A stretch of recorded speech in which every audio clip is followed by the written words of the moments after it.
అందరికీ నమస్కారం అండి. నేను మీ పల్లెటూరి సీను. పల్లెటూరి వారి మాట పాట అన్నటువంటి శీర్షికన ఈరోజు అంతర్జాతీయ మాతృభాషా దినోత్సవపు మాట ఫిబ్రవరి 21ని అంతర్జాతీయ మాతృభాషా దినోత్సవంగా జరుపుకుంటున్నారు.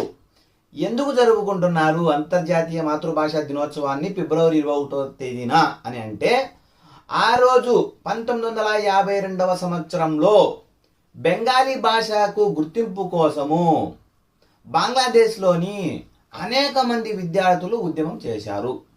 ఆ ఉద్యమంలో అనేక మంది విద్యార్థులు చనిపోవడం జరిగింది.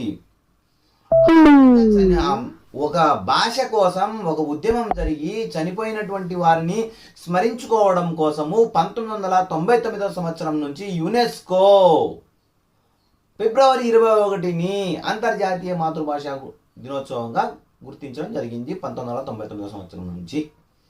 మరి ఎందుకు ఈ విధంగా జరుపుకోవడం వలన లాభం ఏమిటి అని అంటే, మామూలుగా భాషా సంస్కృతిని కాపాడాలా, భాషను కాపాడుకోవాలా, సంస్కృతిని కాపాడుకోవాలా, భాషలో వైవిధ్యాలు ఉంటాయి, ఆ వైవిధ్యాలను గుర్తించాలా, మాతృభాషలోనే విద్యా బోధన జరగాల, మాతృభాషలో విద్యా బోధన జరపడం ద్వారా ఇతర భాషలను సులభంగా అధ్యయనం చేసుకోవడానికి అవకాశం ఉంటుంది.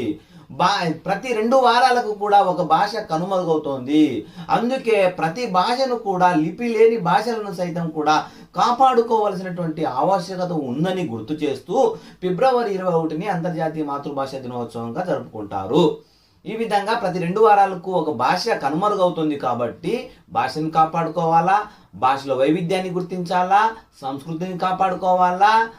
ఈ సంస్కృతిని కాపాడుకొని, భాషను కాపాడుకొని రాబో రోజుల్లో ఆ సంస్కృతిని తర్వాత తరాల వారికి అందించాలనేటటువంటి ఒక గొప్ప ఆశయంతో, ఒక బృహత్ సంకల్పంతో యునెస్కో 1999వ సంవత్సరంలో ఫిబ్రవరి 21ని అంతర్జాతీయ మాతృభాషా దినోత్సవంగా జరుపుకోవడం ఆనవాయితీగా వస్తోంది.